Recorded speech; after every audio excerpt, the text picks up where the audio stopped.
Magandang buhay. Tanim na naman tayo, guys.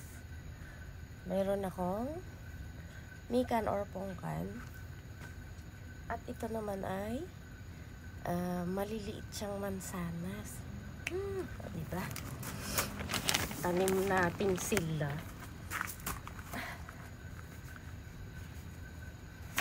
Lagay ko lang sa timba para hindi sila masyadong tumangkad. Siyempre maliit lang ang nanay nila.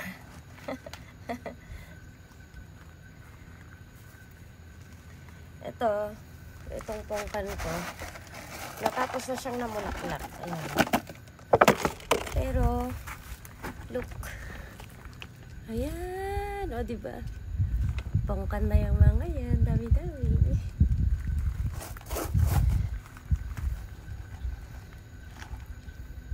Mas maganda pa rin yung may sarili ka sa bahay para exciting din ng mamimitas ka ng sarili mo.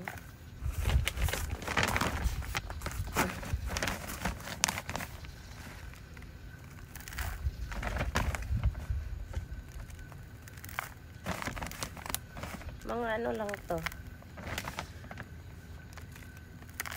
galing lang sa mga sanga-sanga, pero buhay na yan, guys.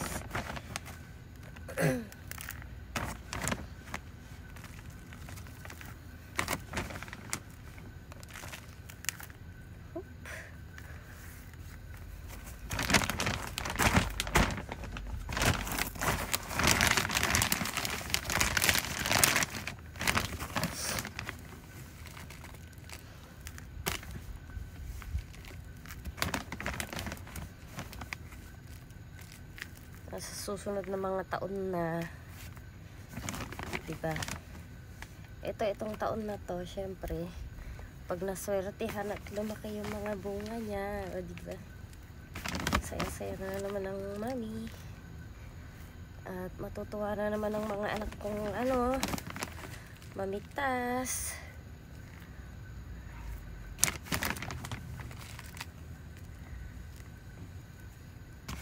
Saya lang akong makita ko yung mga anak kong mamimitas sila sa sariling hardin, kahit maliit lang yung hardin namin, diba?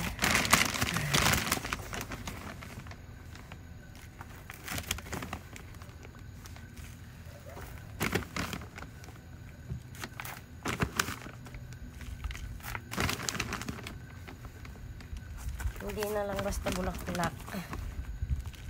Mga prutas.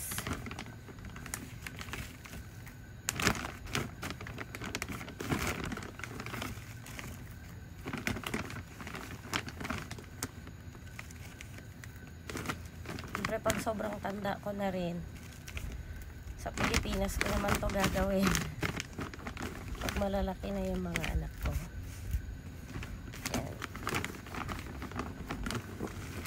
Yan, kanya-kanya ng yan.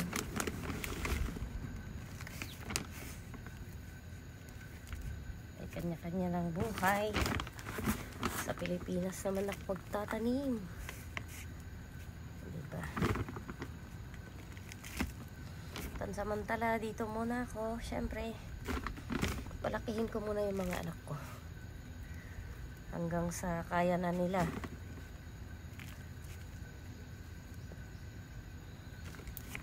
Syempre for lang, sa Pilipinas pa rin tayo, syempre maglalagi pag panahon na.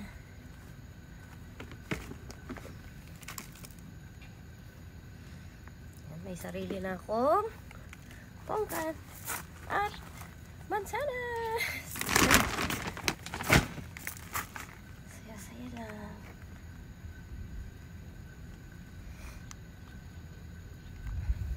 Oops, okay na to. At salamat po palagi sa panonood at suporta. Magandang buhay po sa lahat.